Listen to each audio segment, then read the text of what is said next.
আসসালামু আলাইকুম এভরিওয়ান, কি অবস্থা সবার? আশা করি তোমরা সকলেই অনেক ভালো রয়েছো। মাই ডিয়ার স্টুডেন্টস, তোমরা যারা ভার্সিটিতে অ্যাডমিশন টেস্ট দিবে অথবা তোমরা যারা জব সিকার রয়েছো, তোমাদের অবশ্যই অনলি আ ফিউ এবং অনলি আ লিটল এর ব্যবহার জানতেই হবে, কারণ পাবলিক পরীক্ষাগুলোতে অনলি আ ফিউ এবং অনলি আ লিটল এর ব্যবহার থেকে প্রত্যেক বছরই প্রশ্ন আসে। চলো এক নজরে দেখে নেই অনলি আ ফিউ এবং অনলি আ লিটল এর ব্যবহার। দেখো তাহলে অনলি আ ফিউ এবং দেখো যে অনলি আ লিটল, এগুলো দেখো যে সামান্য কিন্তু নির্দিষ্ট কিছু বোঝাতে ব্যবহার করতে হয়। সামান্য কিছু বোঝাবে কিন্তু একদম নির্দিষ্ট বোঝাবে, এরকম বোঝালে আমাদের কি ব্যবহার করতে হয়? অনলি আ ফিউ অথবা অনলি আ লিটল। তাহলে অনলি আ ফিউ এবং অনলি আ লিটল এর মধ্যে পার্থক্য কোথায়? পার্থক্য হচ্ছে দেখো যে অনলি আ ফিউ কিসের ক্ষেত্রে বসে? কাউন্টেবল নাউনের ক্ষেত্রে বসে। আর অনলি আ লিটল কিসের পূর্বে বসে? দেখো আনকাউন্টেবল নাউনের পূর্বে বসে। তাহলে সামান্য কিন্তু নির্দিষ্ট বোঝাতে কাউন্টেবল নাউনের পূর্বে বসবে অনলি আ ফিউ, আর আনকাউন্টেবল নাউনের পূর্বে বসবে অনলি আ লিটল। এই জায়গাটা ক্লিয়ার রাখো। আর তোমরা মনে রাখবে যে বাক্যে যদি কি থাকে, দেখো যে অনলি থাকে, অবশ্যই তোমার কি আনতে হবে? দেখো এ আনতে হবে। দেখো এ কি করতে হবে? আনতে হবে। দেখো অনলি আ। আর কাউন্টেবল বোঝাইলে অনলি আ কি হবে? ফিউ। আর আনকাউন্টেবল বোঝাইলে অনলি আ কি হবে?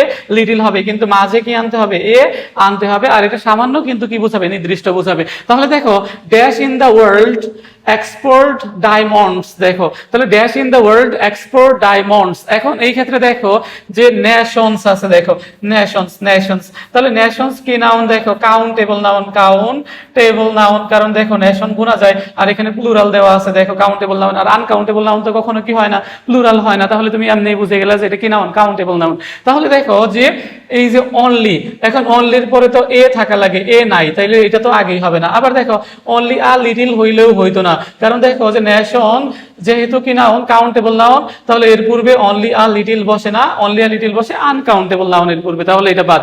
তারপরে দেখো অনলি ফিউ নেশনস। এখন নেশনস তো কাউন্টেবল নাউন, তোমরা জানো নেশনস হচ্ছে কাউন্টেবল নাউনের আগে তো ফিউ বসতে পারে, কিন্তু দেখো অনলির পরে কি নেই? এ নেই, তাহলে এটা কি হবে না। তারপর দেখো যে অনলি আ আছে, কিন্তু দেখো এখানে কি আছে? লিটল। আর হচ্ছে যে এ নেশনস তো হচ্ছে কাউন্টেবল নাউন, তাহলে এ লিটল তো কাউন্টেবল নাউনের পূর্বে বসে না, বসে আনকাউন্টেবল নাউনের পূর্বে, তাহলে এটাও হবে না। তাহলে কি হবে? Only a few.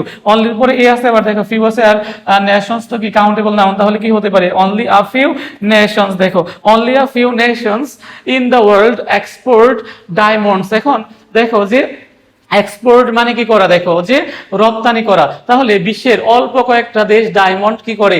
রপ্তানি করে। তাহলে এটা কিন্তু নির্দিষ্ট, এই কারণে দেখো যে অনলি আ ফিউ দিতে হবে। অনলি আ ফিউ নেশনস সামান্য বোঝাচ্ছে কিন্তু নির্দিষ্ট করে, তাহলে এই কারণে অনলি আ ফিউ নেশনস হবে। দেখো only a few nations in the world export diamonds. আশা করি তোমরা সকলেই বুঝতে পেরেছো।